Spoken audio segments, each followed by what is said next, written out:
تھا آج بھی وہی ہے۔ معلوم ہوا کہ آپ جس دین اور جس اسلام پہ ہے اس کو قرار ہے، وہ ٹھہرا ہوا ہے، وہ ہمیشہ قائم رہنے والا ہے۔ اور الحمدللہ آج جو دین قائم ہے قیامت تک بھی وہ اسی طرح رہے گا۔ ہم کرنے والے، ماننے والے، نہ مانے، دین اسی انداز میں ہے جو 1500 سال پہلے جناب رسول اللہ صلی اللہ علیہ وسلم لائے تھے۔ صحابہ نے عمل کیا، تابعین نے عمل کیا، تبا تابعین نے عمل کیا، بعد کے لوگ عمل کرتے رہے۔ اس ملک میں، ہندوستان میں، معین الدین اجمیری 800 سال پہلے آئے، دین وہی تھا جو معین الدین اجمیری لے کر آئے، اس پر عمل کیا۔ آج بھی دین وہی ہے، ہمارے اور آپ کے جانے کے بعد بھی دین وہی رہے گا قیامت تک۔ ہم اور آپ اس دین سے کتنا استفادہ اور فائدہ اٹھا رہے، یہ ہمارے اوپر معاملہ ہے۔ ظاہر بات ہے اگر آپ اس بات پر غور کریں گے تو معلوم ہوا کہ ہم اپنے بڑوں کے جیسا اس اسلام سے فائدہ نہیں اٹھا پا رہے ہیں، اور نہ اٹھایا۔ ہم نے قرآن کو باپ کے موت کے وقت، ماں کے موت کے وقت ہم نے قرآن کو اٹھایا اور پڑھنا شروع کیا کہ آسانی سے موت ہو جائے۔ اندازہ لگائیے ہمارے ایمان کا، جو قرآن مردوں کو زندہ کرنے آیا تھا، ہم ان کو مرتے وقت، اپنے ماں باپ کے مرتے وقت پڑھ رہے ہیں، جبکہ یہ قرآن مردوں انسانوں کو زندہ کرنے آیا تھا۔ ہم نے اس قرآن کے ساتھ یہ معاملہ کیا۔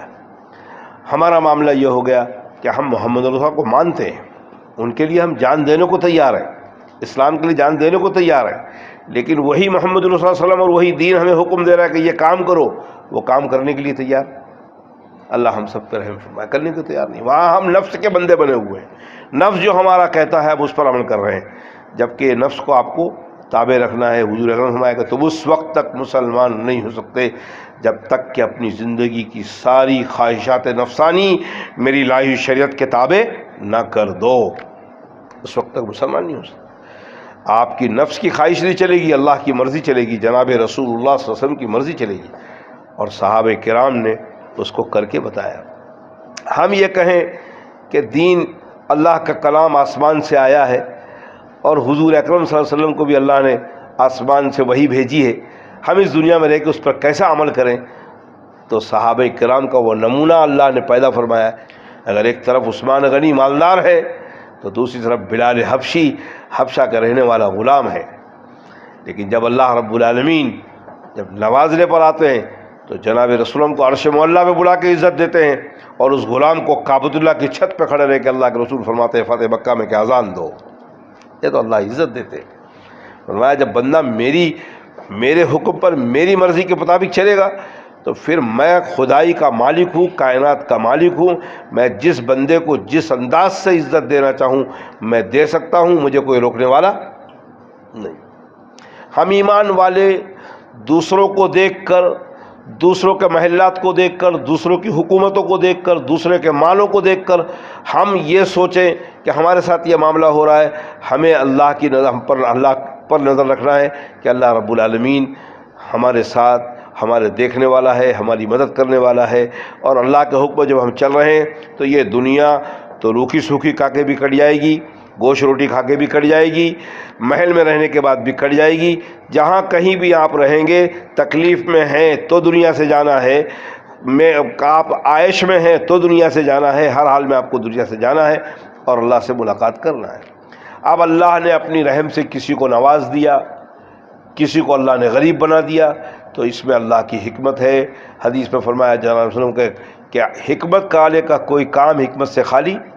نہیں ہے۔ اس کائنات کے سب سے بڑے فعال اللہ رب العالمین ہے، اور وہ فعال کا کوئی کام حکمت سے خالی نہیں ہوتا۔ ہمیں لگتا ہے، ہمیں سمجھ میں آتا ہے کہ یہ تکلیف ہے، لیکن آپ دیکھیں، اور وما من دابۃ فی الارض الا رزقها، زمین کے اندر جس مخلوق کو اللہ نے پیدا کیا ہے، اللہ فرماتے ہیں میرا فرض، میری ذمہ داری ہے کہ میں اس کا رزق پہنچاؤں۔ آپ دیکھیے رزق کیسا پہنچاتا ہے۔ آپ بہت مالدار ہیں، آفس میں بیٹھے ہوئے ہیں اور چاروں طرف سے کام آ گیا، تو جو ٹفن آپ لے کے گئے ہیں دوپہر کے کھانے کے لیے، کام جب اتنا زیادہ آ گیا اور مال جب اتنا زیادہ آ گیا تو اس کو گننے میں اور وہ کام کرنے میں آپ کے اپنا جو دوپہر کا ٹفن لے گئے وہ بھی کھانے کی فرصت آپ کو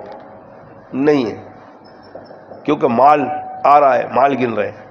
اور جس دن کام نہیں ہے، کوئی مال گننا نہیں ہے، فرصت میں بیٹھے ہوئے ہیں، تو دوپہر کا ٹفن کھانے کے بعد آپ بیٹھے ہوئے ہیں کرسی میں، شام ہو گئی ہے، بھائی کچھ کام نہیں ہے، جاؤ ذرا بھجیا لے آؤ، جاؤ ذرا فلاں چیز لے آؤ، اللہ رزق کا انتظام یہ کیا ہے کہ اپنا ٹفن بھی کھا لیے اور بھجیا الگ سے ایکسٹرا سے آ رہی ہے، کھا رہے ہیں۔ اللہ رزاق ہے، اللہ یہ انتظام ہو رہا ہے۔ اللہ یہ بتا رہے کہ میرے بندے، یہ دولت، یہ پیسے سے تو رزق کما لے گا، رزق کھا لے گا، یہ نہ پیسے کے بس میں ہے نہ تیرے بس میں، رزق دینا میرے بس میں ہے۔ دیکھ کل پیسہ آ رہا تھا، تیرے گھر سے جو رزق لایا تھا وہ تجھے نصیب نہیں ہوا، اپنی خود کی ٹفن کھا نہیں سکا، اور آج کام نہیں ہے، پیسہ گن نہیں رہا ہے، تو آج تیرا ٹفن بھی نصیب ہو گیا، شام کو ایکسٹرا جو رزق میں نے رکھا تھا وہ بھجیا اور سموسہ اور اس کے بھرے وہ بھی تجھے مل گیا۔ یہ اللہ کا نظام۔ ہمیں اللہ کی مشیت اور اللہ کی حکمت ہمیں سمجھ میں نہیں آئے گی، ہماری عقل کتنی، عقل کے دائرے میں ہم اللہ کی مشیتوں کو لائیں گے، ہم نہیں سمجھ سکیں گے۔ صحابہ کرام کا یہ کمال تھا کہ اللہ کے رسول صلی اللہ علیہ وسلم نے جو کہہ دیا اس بات پر عمل کرتے تھے، کیا نفع کیا نقصان وہ اللہ کے رسول پہ چھوڑتے تھے کہ اللہ کے رسول جانے، اور اس یقین پر جب عمل کرتے تھے، اللہ کی قسم ساری دنیا ان کی غلامی میں لگی تھی۔ دریا بھی حکم مان رہے تھے، آسمان بھی حکم مان رہا تھا، زمین بھی حکم مان رہی تھی،